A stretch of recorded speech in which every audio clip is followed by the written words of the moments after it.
Lord be with you. A reading from the Gospel of John.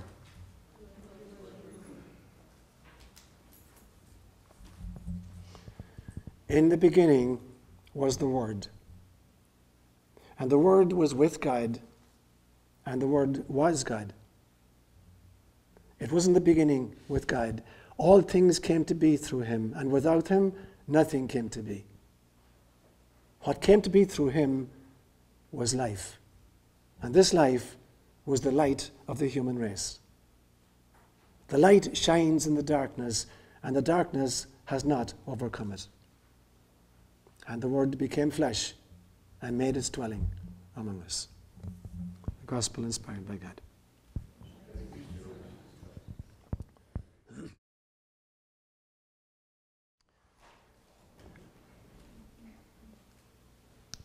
I spent 8 years in the seminary, and part of our study obviously was Scripture. And this particular passage from today, the prologue to John's Gospel, is regarded as one of the most mystical pieces of cosmology and theology in all of the Scriptures, New Testament and Old Testament alike. And so over the course of 8 years in the seminary, I heard lots of lectures on this piece and read lots of articles and lots of books about it. And most of them went into kind of paroxysms of theological exegesis as to the meaning and the subtle aspects of this Word of God. But the best lecture I ever heard in my entire life was in 1986. I had come out of Kenya and I was living in London for a year, between September 1986 and June of 1987. And I was attending all kinds of lectures. I was studying Jungian psychology and going to all kinds of lectures. And one night I saw this lecture being advertised by an Indian guru who was going to speak on this passage. So I thought, oh, interesting. Here's a Hindu speaking about John's Gospel. So I got to the lecture, and it was easily, far and away, the most extraordinary rendition of John's Gospel I'd ever heard. It was the best interpretation of John's Gospel I'd ever heard in my life. And his basic thesis was that he said, Christian scholars and Christian theologians and Christian biblical scholars have really misunderstood what this is about. The Word is not some kind of an esoteric blueprint. When it says in the beginning was the Word, and the Word was with God, and the Word was God, and the Word became flesh and dwelt among us, it means, he said, it was the sound God made when he created. He's using masculine pronouns. It was the sounds God made in the process of creation. And so he was totally convinced that it was actually an acoustical phenomenon that brought all creation into being. He gave a phenomenal lecture. And I began thinking about it afterwards, and I looked at different parts of the Hebrew Scriptures and the New Testament. And I came across the passage then that when God had created all of the animals, he brought Adam and Eve into the garden, and he told them to name the animals. And I used to think this was just, God kind of being nice to them. God had created everything, and now he's going to give them whatever names they want to do. And they kind of look at this creature with this big long neck, and Adam says, what do you think? Should we call it an elephant? She said, no. So it really doesn't fit. How about giraffe? I said, okay, we'll call it a giraffe. And then they find this little creature that goes, and Adam says, maybe we should call that... I don't know, aardvark? I said, no, that doesn't work. Let's call it a pig. And so she named all the animals. I'll be sure she was the one who named them all. But the truth is, they weren't just hanging identity tags on these creatures whom God had created. Because the essence of sound and name, it's not that you're hanging an identity tag on two creatures to differentiate a pig from a giraffe. It is that the sound itself represents the essence of what you're in connection with. And so sound is both creative, it brings stuff into being, and I'll elaborate on this a little bit later on. It brings stuff into being, and it identifies the essence of and the purpose of every object in the world, or every creature in the world. So it actually brings it into being, and it identifies its essence and identifies its purpose. So Adam and Eve were being asked not just to hang identity tags on God's creatures so they could tell them apart. They were being asked to come into a relationship with the essence of these creatures. By naming them, they were in connection with the essence of these creatures, and they understood what the purpose of each one of these creatures was. And so I began to think that, in some senses, maybe the best understanding of the Christian notion of Trinity is that the Father represents the speaker of the Word. The Son represents the Word which is spoken, and the Spirit represents the form and the manifestation that comes into being as a result of the Word which is spoken by the Father. And so the Father represents, in some senses, the source of creation, and the Son represents the medium of creation, and the Spirit represents the results of creation. So that's the Trinitarian understanding that makes most sense to me. If creation is indeed by sound, then the Father is the image we give to that which produced the sound, and the sound itself is the Son, and manifestation or creation or form, the results of creation, we would call the Spirit. So that's what I'm going to talk about today. And I'm going to make 5 main points this morning, rather quickly. The first one I'm going to talk about, I'll call it the sound of Sanskrit. And secondly, I'm going to talk about the sounds of Africa. Thirdly, I'm going to talk about the sounds of the Aboriginals. Fourthly, the sound of music. And then fifthly, the sound of evolution. Okay? So I'll deal with this rather quickly. So the first one is the sound of Sanskrit. Sanskrit is actually an artificial language, in the sense that scholars literally sat down about 9,000 years ago and they composed a brand new language, and they had a very, very definite agenda in mind. There are 51 sounds in Sanskrit, there are 16 vowel sounds, and there are 35 consonant sounds. And they were specifically chosen so that each of these 51 sounds would create a different state of consciousness when it was sounded. And so the people who invented it, they're called the rishis, and their idea was they were trying to figure out what were the sounds that Source made as she was creating. And they were trying to capture what those sounds were, and then they constructed a language from those sounds, the combination of those sounds, so that when you would speak in Sanskrit, the sounds you made as you pronounced particular words were the sounds that the Creator made when she made them to begin with. And so by speaking the language, you're actually coming into full alignment with creation itself. That's the belief system behind it. And so they say, for instance, that you can't translate Sanskrit, or you can't just read it as a written text. It doesn't make any sense. You have to speak it in order to understand it, because the cadences and the tonality and the rhythms and the harmonies of the sounds themselves, they're part of the creative exercise. And so it was specifically designed as a language to capture the sounds of creation, and by combining them to allow everybody who speaks this language to come into alignment with the Creator herself. Now this isn't unique to Sanskrit. The Holy Quran makes the same claim. So for instance, the Quran is meant to be recited, not to be read. You can't read the Quran, and for that reason you can't translate the Quran. The story behind the Quran is that when Muhammad had his encounter with the angel Gabriel, and the angel gave him a bear hug and said to him in Arabic, "Iqra, Iqra," which means recite, recite. And Muhammad said, "I am not a reciter." Now, a reciter was actually, it was a ministry. Just like a storyteller or a musician, a reciter was a particular ministry in the Arabian Peninsula. People who recited, there was a specific designated ministry. And Muhammad said, I'm not a reciter, I don't know how to recite. And the angel squeezed him a second time and said, "Iqra, Iqra, recite, recite." And the second time he said, "No, I can't, I don't know, I've never been trained, I can't recite." And the third time he squeezed even harder and he's told, "Iqra, Iqra." And that's the word from which we get the word Quran. So it's recitation. So it can't be read as a written text. It can only be heard because the nuances of the sound and the pronunciation and the cadences are part of the revelation. This is what Islam would claim. So what the Hindu language, the Sanskrit, got there maybe 9,000 years before that. So in the Sanskrit language, it's totally designed in order to capture the sounds that Source made as she brought manifestation to being. And by capturing those sounds and speaking those words, you bring yourself into utter alignment with it. So there's sounds in the Sanskrit form. That's my first point. The second point is to look at sounds as understood in Africa. And I've told you a few times before about a group of people in West Africa who, when a woman is about 8 months pregnant, the elders will sequester her and take her into a hut and put her into a trance state. And then they will speak to the baby in utero, believing that the baby will use the mother's voice to respond. And they ask the baby 2 questions. They say to the baby, "What is your name? And what is your mission?" And whatever name the baby gives, that is the name by which it will be known. And whatever purpose or mission it says, the entire group will help the child grow into that purpose. And a month later, when the baby is being born, the women of the group will dance around the mother as she's giving birth and sing the name of the baby.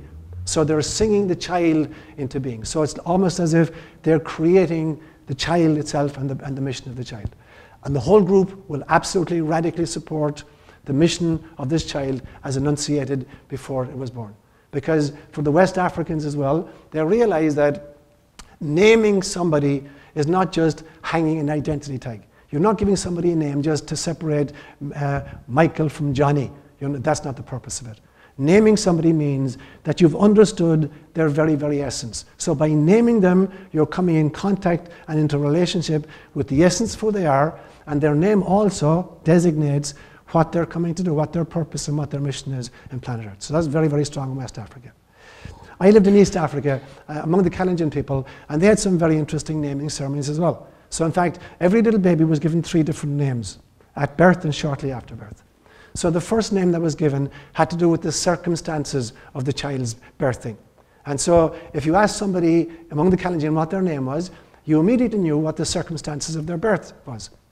So for instance, if I met a little girl and I said to her, "Kigoreno, what is your name?" And she said to me, "Kigoreno Chemngeno, my name is Chemngeno," I knew immediately that she was born when the goats were going out to the salt lick. Literally. That's what the name means, Chemngeno. She was born when the goats were going out to the salt lick. If I asked a little boy, "What is your name?" and he said, "Kirubet," I knew immediately that he was born during a famine time. If I met a little girl and asked her what her name was, and she said, "Kigoreno Chepchirchir, my name is Chepchirchir," I knew that there was a lot of difficulty at the birth and there was a lot of anxiety. Was she going to make it? So the first name gave you the circumstances of the child's birth. So you knew immediately a whole lot of important information about the birth of the child. The second name was given about 8 days after birth. And for this naming, they brought in the elders of the group who knew the ancestry of the little baby. And they would start naming the ancestors off chronologically. And when the child sneezed, they would take it, that ancestor has identified itself, because they believed in reincarnation. And so whenever the child sneezed, the name which had just been spoken, that was the ancestor that was coming back, and they would give the child that name. So that understood the essence of the child. And then there was a third name given, and it was called in Kalenjin, it was called Gainatab Musarek, which literally means the porridge name. And this was a special name that only the mother could use of the child. Nobody else had permission, and mostly didn't even know what this name was. So only the mother could use this name of the child. And that name had a magical quality. I remember on one occasion seeing a group of warriors who'd come back from a cattle raid. They'd been running for 6 days and captured 500 or 600 head of cattle, and they now come back into the village, and they're filled with battle fury. And there's one kid among them particularly, and he's just totally out of it. He's gone totally crazy with the battle lust, and they can't pacify him. The other warriors can't pacify him. So they go running for his mother, and his mother comes in, and she pronounces the porridge name. And it's like you stuck a pin in a balloon, and you go, the battle fury was gone. So that was the kind of the magic ability of the porridge name. So for the Kalenjin, the name also wasn't just an identity tag. The very sound itself somehow resonated with the essence of the person and the purpose of the person. So at rites of transition, they would change their names. So for instance, when a girl was getting married, and typically the girls got married around 13 or 14, when she got married, the name would change depending on the guy she was marrying and the way the relationship was evolving. So a woman might be called something like, as she got married, her name might change to Tabelga, which literally means the one who set the house on fire. It doesn't mean she was a pyromaniac. It meant that the fire of her personality was such that she created this extraordinary energy in this new household in which she was now the mother-to-be. Or she might be called Tabaklngetun. Tabaklngetun literally means the one who killed the lion. And it doesn't mean that she went out with a spear and chasing a feline and sticking spears in it. It meant that she was married to a guy who was a lion of a character. Everybody was afraid of him, and she tamed him with an ear. So it had to do with her personality. So they would change names in order to represent a change in status or a change in mission. The most graphic example I ever remember was, I did a lot of building churches and schools and hospitals and stuff like that. And for the building, we would pretty much generate all our own materials. We would take wood from the forest, we'd quarry stone, bring sand from the river, and the gravel would be made by taking just big rocks and taking another rock and just pounding one rock on the other until it broke up into little gravel, depending what size you want, 1/2 inch or 3/4 inch or whatever. So you just pound on it with rock upon rock. It was really back-breaking work. I remember one day we were starting this project and we needed a lot of gravel called kokoto. And this little boy came walking in, and he was about maybe 12 or 13. And he said, I want to break kokoto. And I said, look at me, this small little slim little kid. And I said, can you really do this? He said, yes, I can do it. So I said, okay. So I said, what is your name? And he says, my name is Maum Gao. And the whole group started laughing. My name is Maum Gao. Maum Gao literally means, I do not eat at home. And so I asked, why did he give himself that name? And the reason was this. He was one of about 8 kids. And his parents could not afford to send him to secondary school, to high school. And this kid desperately wanted to go to high school. And so he went out looking for work himself. And he changed his name to represent his new status. He was now declaring his independence. He was going to generate the fees for himself. And to illustrate that, he changed the name to be, I do not eat at home. I do not depend on my parents for sustenance or for school fees. I generate these for myself. So they really got it in East Africa, that a name is not just an identity tag. It means a mission, it means a purpose, it's hugely creative. So there was sound in Africa, that's my second point. The sounds of the Aborigines, and I've mentioned this once before in a different homily. The Aborigines of Australia believe that the very world itself was woven into being by the storytelling and the music of the mythical ancestors. That literally the physical features of the landscape and the world itself were really called into being. They were literally created by the storytelling, the myth-making, and the music-making of the ancestors before them. And they believe that they discovered this, the shamans discovered this, by going into altered states of consciousness and encountering the ancestors and hearing them speak the stories, tell the stories, and sound the music. And so they came back with this music, and they came back with these stories. And the whole point of spirituality among the Aborigines, spirituality is not about ritual or dogma or belief systems. Spirituality in the spiritual journey is about singing the songs and telling the stories that keep creation alive. So the belief system is that in order to stay alive, in order to create, creation has happened through the singing of the ancestors. Our job is to keep it alive and vibrant by continuing to sing the songs and tell the stories that brought stuff into creation in the first place. And so when you live in an area, you have to learn what the song of that mountain is, or you have to learn what the story of that lake is. You can't live in an area if you don't know the music and you don't know the stories of the landscape. Similarly, every person and every clan had their own stories and their own music. And in order for the clan to stay alive and the person to be healthy, they needed to know what their own music was and what their own stories were. And so the stories that told themselves about themselves was what continued to give them health and vibrancy. So if an Aborigine from a different area came for a visit, they couldn't travel through the terrain because they didn't know the music and the stories. So they would have to buy the stories and the music from the local people. There would be a trade of some kind. They could not literally travel through the terrain because they didn't know the stories and they didn't know the music. So how in God's name could you travel through an area when you didn't know the stories or the music? So they would make trade for each other. So for them, music and storytelling brought everything into being and kept everything alive. That's my third point. Fourth point is the sound of music. In Ireland, to be a qualified musician in Ireland, you need to be able to produce 3 very different kinds of music. We call it Gultri, Goirtri, agus Suantri. Gultri is the ability in music to make people feel nostalgia or to make them cry. Not that the music is so bad that they're screaming, but that you can create a nostalgia in them by your music making. So if you can't create nostalgia in people, you're not a qualified musician. The second kind of music, we call it Goirtri.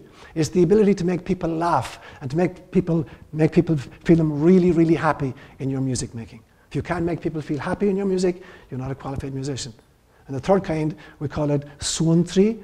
And Suan 3 is the ability to really quiet people, and in the case of children, lullabies that will put them to sleep, but the ability to soothe the savage beast within all of us. So to be a qualified music in ancient Ireland, you had to produce those three kinds of music. Gul 3, Goir 3, agus Suan 3.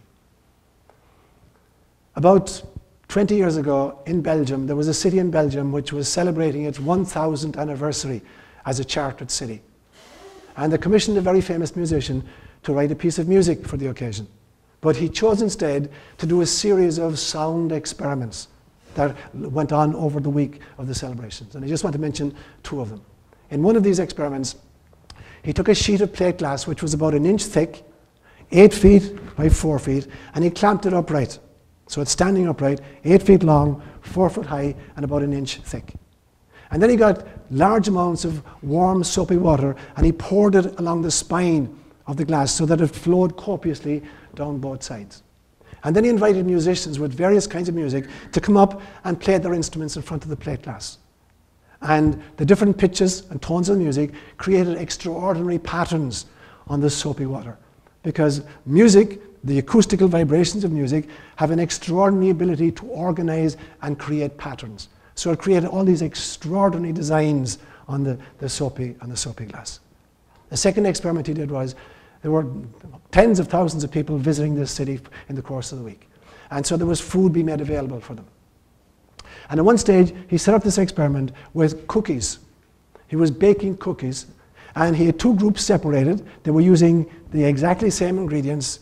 They were using exactly the same recipe, but he was asking one group, as you're baking it, I want you to sing and to pray and to meditate and even bring in instruments as you're baking the stuff. And the other group were given no instructions except, I want you to bake this. The only difference between the two of them was, he said to this group, when you're finished, I want you to cut a triangle on top of the cookie. When you're finished, I want you to cut a circle on the cookie. So the only difference as far as the ingredients and the baking was concerned was the triangle here and a circle here, and the fact that this had been prayed over and sung over, and this had just been baked. And as people came in, they were given two cookies, a circular and a triangular one. And they were asked to fill out a very simple sheet, which of the two cookies did you prefer? And with very highly significant figures, people who'd eaten the circular cookie said this tasted a lot better than the other one. That somehow the music and the intentionality had impregnated itself in the very baking itself, and it resonated with the people who were eating it in a way in which the others didn't. So music and sound has this extraordinary creative process and healing ability. I don't know a whole lot about music, I must confess. And so I came across an article just last week written by a guy called Don Campbell. He's a musicologist. And from my simple understanding of music, he gave me a one-liner that made sense to me. He said there are basically three components to music. He said there is tone, rhythm, and harmony. And he said tone is just the basic sound itself. Rhythm are the ways in which you constrain and limit and put parameters to the raw sound so as to create particular notes or sequences of notes. And harmony is the relationship that exists between the tone and the rhythm. So that could make sense to me. That was simple enough for me to understand. So basically there's three components to music. There's tone, there's rhythm, and there's harmony. And the tone is basically the raw sound. And the rhythm is what you do with the raw sound, circumscribing it, limiting it, configuring it in some ways so that you get particular notes. And then the harmony has to do with the relationship between the tone and the rhythm itself. So I began to run with that during the week and to think about that. Which brings me to my final point, the sound of evolution. I began to think, since it seems to make sense to me that creation happened through sound. If sound is music, and if music is composed of tone, rhythm, and harmony, what would that look like if I applied that to the Big Bang? What it seemed to me was that the Big Bang then would be the raw sound of creation. And the raw sound, however, has to be circumscribed or limited in some fashion. And so the rhythm had to do with the cosmic laws that guided the evolution of the universe. And for me, cosmos is both with a C and with a K. When the Greeks wrote it in two ways. Cosmos with a C represents the physical universe, and cosmos with a K represents the metaphysical universe. And both have their own laws. And so it seems to me that the rhythm of this music was the laws that guided the evolutionary process. So in the physical world, it might have been stuff like conservation of energy or conservation of momentum, or it could be the law of entropy or the law of gravity. So the laws that guide, the physical universe. But in the metaphysical universe, equally, there are very, very important laws. I gave a homily one time talking about 11 of them which I had identified. 11 different spiritual or metaphysical laws that seem to guide the whole process of our metaphysical evolution. So it seems to me then that the tone, the raw tone, was the Big Bang itself, and that the rhythm was the laws that have guided the evolution of the universe since then. And the harmony now consists in this. How are the beings and the creatures that have been created in this process, how are they relating to each other? And the ratios and the relationships are really, really important. A famous mathematician, Pythagoras, who lived about maybe 500-600 years before Jesus, he put music and mathematics together. He felt that this was to understand music and to understand mathematics was to understand the cosmos. And so the music had to do with the way in which the cosmos came into being, and mathematics had to do with the ratios that existed between the heavenly bodies and all of the creatures. And finding the right balance then becomes really, really important. If you don't know what the balance is and what the ratios are, you get out of whack very, very, very soon.